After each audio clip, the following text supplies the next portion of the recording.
Et salut à tous et toutes. Aujourd'hui, MJX Hypergo 10-208. Gigi, tu vois, j'ai pensé à toi, Gigi04. Vous êtes quelques-uns à m'en avoir parlé des petites échelles. On a commencé par AWL Toys. Et là, on s'attaque à la Hypergo. Pour rappel, je vous avais parlé d'une arnaque, pas d'AliExpress, mais d'un revendeur qui passe par le site AliExpress. Ça s'est très bien terminé. J'ai renvoyé le colis avec les deux machines, du coup vous les gagnerez pas gratuitement. J'ai dû les renvoyer et au bout de 5 jours, AliExpress m'a remboursé intégralement. Rien à dire sur le service après-vente. C'était la première fois que j'en avais besoin et comme beaucoup d'entre vous me l'ont dit sur les commentaires, elle a bien marché la vidéo d'ailleurs, j'ai été étonné. Et ça se passe en majorité du temps très bien pour les retours, donc très content.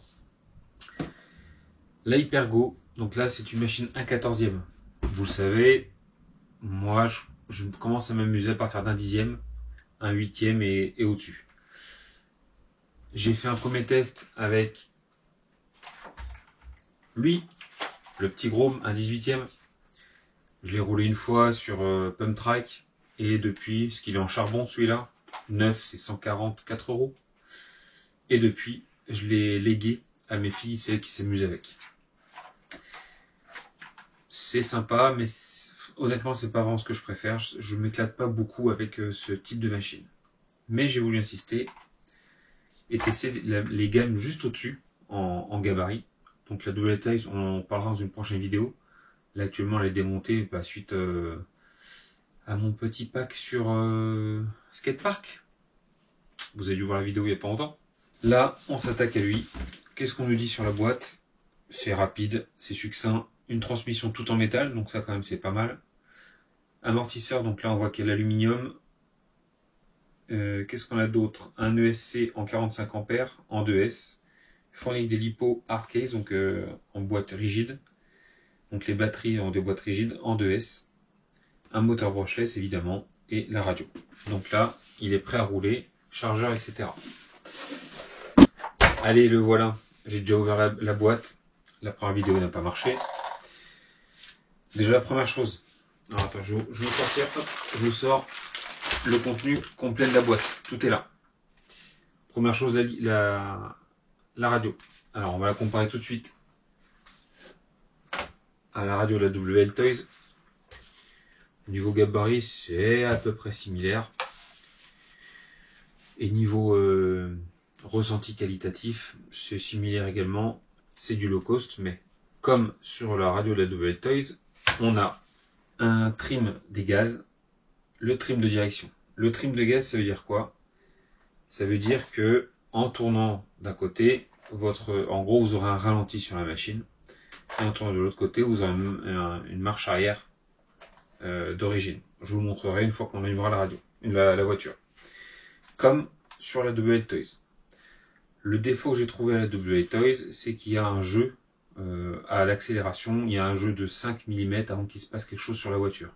C'est plutôt, moi je trouve ça assez désagréable quand on roule parce qu'il y a un vide en fait dans l'accélération, c'est pas agréable. On va voir sur celle-là ce que ça donne. Ensuite, les LiPo, donc là, celle-ci était déjà sur la machine, je l'ai sortie pour vous montrer exactement à quoi ça ressemble. Donc c'est une prise DIN dessus, en 2S, donc avec la petite prise d'équilibrage à côté. Et deux autres batteries fournies ici. Donc on a 3 batteries fournies. Nous avons la roulette arrière, donc qui va venir se fixer avec, là il y a 4 vis fournies. Donc j'ai pas encore regardé comment ça se fixe exactement. Ça doit pas être bien compliqué. On verra ça pour aller rouler, comment ça se met en place. Oui, là ça doit se tourner. On a 3 positions pour le réglage de la roulette. Je vais vous l'ouvrir pour vous montrer à quoi ça ressemble. Hop. Donc ça, je suppose que ça tourne comme ça pour se mettre en place. Voilà, c'est ça. Et on a 3 positions donc pour régler la hauteur de la roulette sur la machine. Ça va venir se fixer donc ici, voilà, et là. Donc c'est inclinable en plusieurs positions pour plus ou moins faire des roues, lever les roues avant ou pas. Pour l'instant, je vais le laisser comme ça. Ensuite, nous avons quoi d'autre? Les 3 LiPo. Ici, nous avons Donc le petit chargeur. Comme sur WL Toys, clé et tournevis. Un tournevis cruciforme. Donc déjà, ça annonce un peu le type de visserie. Chargeur type USB. On branche directement. Donc la prise équilibrage. Donc ça, c'est directement la prise d'équilibrage qu'on vient brancher sur la batterie. On branche un chargeur type téléphone, hein, et on recharge la lipo. Donc tout simple. On le charge en 5 volts, 2 ampères. Et en sortie, on est à 1,5 ampères. Ok. Ça, contenu de la boîte. La machine en elle-même. La machine en elle-même, là comme ça, franchement, ça me fait penser à un Traxxas Max en plus petit. Donc le châssis plastique là. On va venir après au niveau des trains, ce qu'on peut voir. La carreau. La carreau, moi je la trouve jolie. Donc on est dans les mêmes tons que le Groom, hein, en bleu, blanc, rouge. C'est pas pour me déplaire. La petite protection de toit. Donc ça c'est pas mal. Sur le Groom il n'y en a pas et on le voit là. Alors même si j'avais emmené ma fille faire du skatepark, donc elle a un petit peu rayé sur le dessus. Bon c'est pas méchant, hein. Elle est pas percée ni rien. Mais elle subit plus quand même dessus. Là, les petites protections sont bienvenues. Le système de fixation là, si c'est pas typique Traxxas, alors je sais pas s'ils ont copié Traxxas ou s'ils ont innové dans ce sens, mais le système est exactement le même, hein. Un clip de carreau là, un clip que vous faites tourner et qui vient se fixer à l'intérieur. C'est exactement la même chose que le Max, X-Max, le Irevo 2 aussi, c'était pareil. La Chiron elle-même, donc le Lexan c'est du Lexan je pense. Bon, oui, c'est du Lexan. Donc c'est plutôt assez fin. C'est équivalent au Groom je pense, niveau finesse de la matière. On a le même système de fixation là, par l'avant et après on vient bloquer. Donc c'est vraiment comme Traxxas, hein. Ça ressemble vraiment à ça. Avec le système d'accroche qui vient derrière là. C'est vraiment similaire. Je compare forcément un petit peu avec les autres que j'ai. Le Groom. Là, vous voyez, vous avez un morceau de fixation à l'arrière, un morceau à l'avant. Là, vous avez quand même une cage. Donc, ça va rigidifier l'ensemble. Donc, ça, franchement, c'est pas mal, hein. Juste pour info, là, avant d'aller plus loin, 144 € en charbon, une lipo, enfin une batterie. Et là, 91 € sur l'Express. Et j'ai 3 batteries avec. Enfin, moi, ça fait déjà pencher la balance. Ensuite, venons-en à l'intérieur de la machine.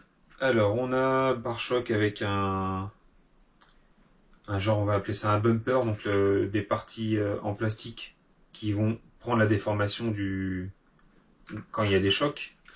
On voit qu'on a une barre de LED à l'avant. Donc, on va voir comment ça s'allume après. On va partir de l'avant. Les amortos, donc on a, comme on a dit, bouchon et bac de réglage en alu, avec en bas une partie en alu. Par contre, le corps de l'amortisseur est en plastique, contrairement à la WL Toys qui ont les amortisseurs entièrement en aluminium. Les cardans, par contre, là, sont plus épais que sur la WL Toys. Enfin, c'est peut-être pas le double en épaisseur, mais ils sont bien plus épais. Ils font au moins 4 mm. Vraiment, visuellement, là, ça me paraît plus costaud que la WL Toys. On est en 4,5. 4 mm et demi apparemment en épaisseur pour les cardans. Ça m'a l'air d'être des cardans CVD. Tout ce qui est triangle est en plastique. Cage de diff en plastique de ce que j'ai vu sur la boîte. La cage diff est en plastique. Par contre, tout ce qui est pignonnerie de différentiel, etc., tout est en alu. Les couronnes de diff en alu. On a, donc là je l'avais regardé tout à l'heure quand je l'ai sorti, on a le système de fixation de la lipo. Ça, je trouve ça simple et efficace. Tac, tu mets ta lipo comme ça. Donc tu as un emplacement en plus, c'est vraiment fait pour. L'inconvénient, c'est que tu peux rien mettre d'autre que ça. Enfin, tu peux mettre d'autres types d'in, mais faut que ça rentre là-dedans déjà. Et puis avec le système de fixation, si t'as pas ça, il faut trouver le moyen de passer une sangle. Après là, tu as 3 batteries, je pense que c'est déjà pas mal. Hop, petite clip de fermeture. Et là, la lipo, ben, ça bouge plus quoi. Et on se met la prise d'in fournie. Hop, directement comme ça, c'est dans le bon sens forcément. Voilà, là elle est prête à rouler. C'est quand même hyper simple et rapide. Sinon, le cardan central est hexagonal, il est pas rond. Donc, la transmission entre donc le moteur là, il y a le pignon sortie moteur, la couronne ici, qui va jusqu'au diff arrière et jusqu'au diff avant. Est-ce qu'on a un système genre slipper au cas où pour les chocs ou autre chose? Il y a peut-être un slipper, je sais pas. Là comme ça, j'en vois pas. Là comme ça, je vois pas. Donc ça aura peut-être le coup de démonter ici la partie plastique. Toute la visserie déjà, bah voilà. Hein. Toute la visserie est cruciforme, d'où le petit tournevis fourni. Alors si vous n'avez que ça, achetez-vous un tournevis cruciforme parce que là, vous n'avez pas fini de passer des heures à visser et dévisser si vous avez besoin de démonter. C'est juste un petit conseil comme ça. Ça dépanne, mais voilà, c'est pas le top. Le moteur est vraiment tout petit, ça doit être un 20. Ça va pas facile de mesurer comme ça, mais il fait 28. Oui, de faire dans les 28. 28 de large contre et 45 de long. 28 par 45 en 2S. Variateur 45 ampères pour rappel. Et le petit récepteur au-dessus, posé là. Franchement, le câble management, comme on dit dans l'informatique, est propre. Hein.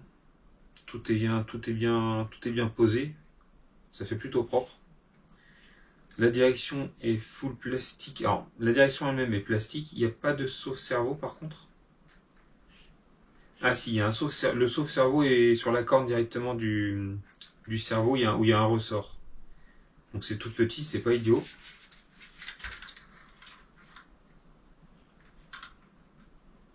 Il y a un ressort sur la corne de cerveau directement posé dessus. Alors je sais pas si vous verrez, c'est vraiment tout petit. Il faudra vraiment que je vous zoome. Tiens, je vais le faire comme ça là. Donc là voilà, on voit la corne de cerveau là. Attends, je vais prendre le tournevis là. La corne du cerveau qui est là. Et devant, on a un petit ressort. Donc ça fait office de sauve-cerveau cette partie là. Toute la tringlerie est en plastique, sauf là les biellettes en alu. Et en dessous, la petite barre.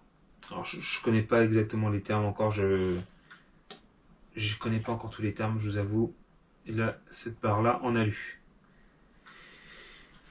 Ensuite, ce que j'ai vu là tout de suite au niveau des triangles. Là, vous voyez, les triangles ici sont très fins, très ajourés, donc il y a très peu de matière. Est-ce que ça tiendra les chocs? Les tests nous le diront. Hein. Et là, vous voyez, on a la barre de fixation là, des triangles qui vient ici. Du coup, il n'y a pas de cale de train, c'est directement dans le châssis. À l'avant, enfin au centre, pardon, et à l'avant, on a une petite cale qui a l'air d'être en plastique. La petite cale de train a l'air d'être en plastique. Visuellement, ça a de l'alu, mais sans certitude. Toujours est-il que là, vu que c'est très ajouré, je me dis, quand je compare un petit peu au 1/8e, 1/10e, est-ce que ça va tenir avec si peu de matière sur le triangle, sur la barre là? Est-ce que ça va pas avoir tendance à casser facilement? À casser ici par exemple là. Parce que c'est quand même très fin. Donc ça, pour l'instant c'est des suppositions. Hein. Je n'ai pas encore testé, j'ai pas vu de vidéo. Pour l'instant, je vous avoue, je m'efforce de regarder de moins en moins les vidéos de test de nouvelles machines parce que vu que je les teste moi-même, je ne veux pas être trop influencé. Le débattement, donc là on est en butée. Quand on est en butée sur la morteau ici, là en butée, le cardan ne touche pas la noix. Je veux dire à ce niveau-là. Ici. Quand on monte là, le cardan à fond, enfin l'amortisseur à fond, ça ne touche pas la noix. Donc il n'y a pas forcément trop de risque pour abîmer au niveau du diff. Est-ce que lorsqu'on appuie, je ferme. Est-ce que quand on va en buter, là par contre quand je vais en buter, là je suis en butée d'amorto à l'avant, le châssis ne touche pas par terre. Du coup ce qui me fait peur, c'est au niveau des amortos que les amortisseurs subissent le choc. Parce que quand ça va faire ça, il faut quand même que j'y aille fort pour que ça touche.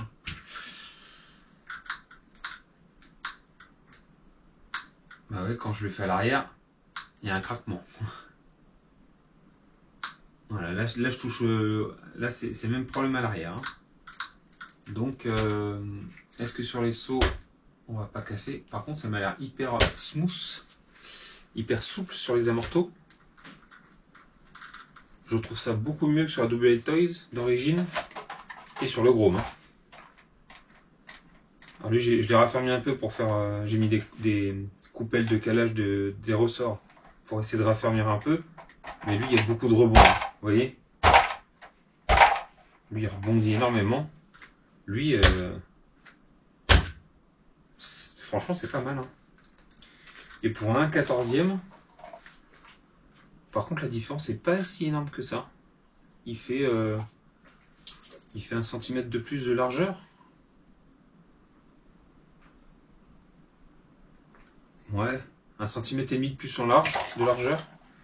Et en empattement, si on met les axes de roue, il fait à peine 1 cm de plus. Il n'est pas beaucoup plus large. Enfin, beaucoup plus grand en empattement. Et en gabarit, vous voyez, voilà, je vous les mets l'un sur l'autre. Franchement, c'est pas énorme la différence. La différence n'est pas monstrueuse entre les deux. On va s'allumer la petite machine. Je vais y mettre 2 piles. Alors, petite particularité pour la radio. J'ai dit que je parlais de radio au début, j'en ai même pas parlé. Donc la machine déjà, voilà, premier petit tour là, premier petit constat. Petite crainte pour les amortos, on va voir ce que ça donne. Là, ça craque de ce côté-là, là. Ça me fait un peu peur. Il y a un petit craquement qu'il n'y a pas à l'avant. Oh là là. Ouais, ça me fait un peu peur par contre. Ensuite, la radio, je vous en parlerai. On a parlé des trims, mais j'ai pas parlé de l'allumage. On a le bouton on, off, et là en fait au démarrage vous pouvez mettre soit 70%, soit 100% de la puissance. Donc ça c'est pas mal par contre. Une petite différence avec la WL Toys, où là c'est juste on, off. Il y a un petit bouton à côté, alors la vidéo va sortir. Alors celle de l'unbox de la WL Toys, je ne l'ai pas encore vu. Mais ce bouton avec 1, 2, 3, 4 dessus, je ne sais toujours pas à quoi ça sert du coup. J'ai pas trouvé, je n'ai pas vraiment cherché au final. Parce que je l'ai testé et puis je l'ai déjà abîmé. Bref. Le volant, c'est vraiment low cost. C'est vraiment low cost, voilà. On va voir comment ça se comporte pour rouler. Pour des petites machines comme ça, il n'y a pas un truc hyper précis. Et puis là, on a un petit bouton poussoir là. Ça va être pour les LED, vraisemblablement, parce qu'il y a des LED, ou alors à moins qu'elles soient allumées constamment. Petite particularité, il y a une vis en dessous pour accéder pour la batterie, et j'ai vu qu'il ne faut que 2 piles sur cette radio, contrairement à 4 pour celle-là et pour toutes les autres que j'ai d'ailleurs. C'est la seule radio que je vois avec 2 piles. Hop, on allume, on va se mettre à 70% pour commencer, LED rouge allumée. On allume l'interrupteur sur le côté. Il y a un petit mouvement des roues au démarrage, ok. Et là on est prêt.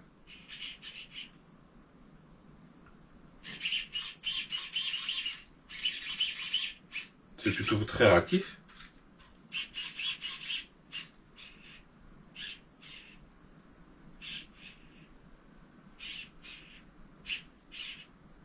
Franchement c'est pas mal.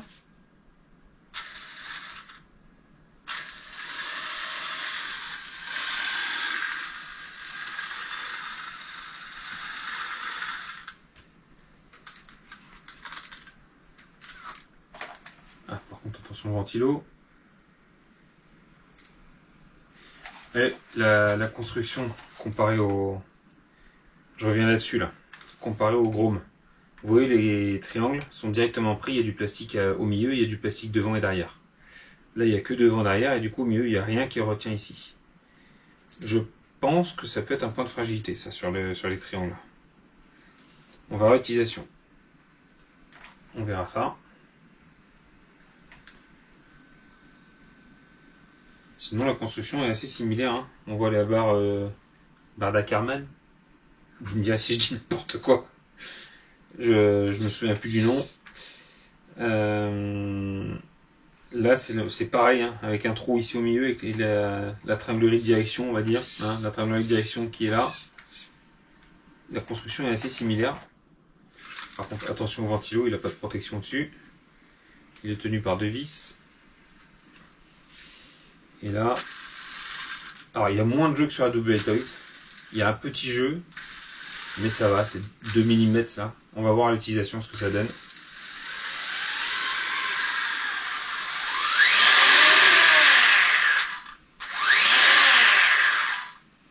C'est pas mal.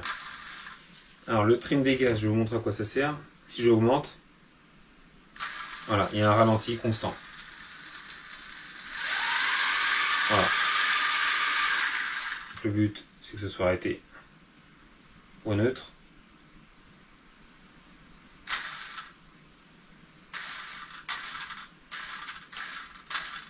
Hop. Voilà, là il va être réactif. Voilà, là c'est nickel. Et si on se met en 100%, là du coup il faut modifier un peu le trim de gaz. Hop. Hop. Allez.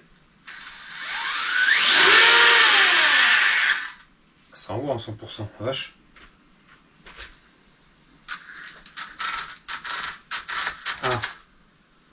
Ah, il y aurait peut-être un...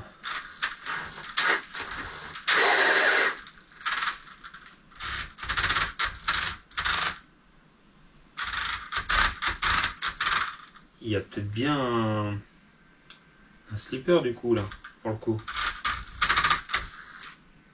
Ah, va falloir que je démonte pour vérifier. Parce que sinon ça forcerait sur la pignonnerie.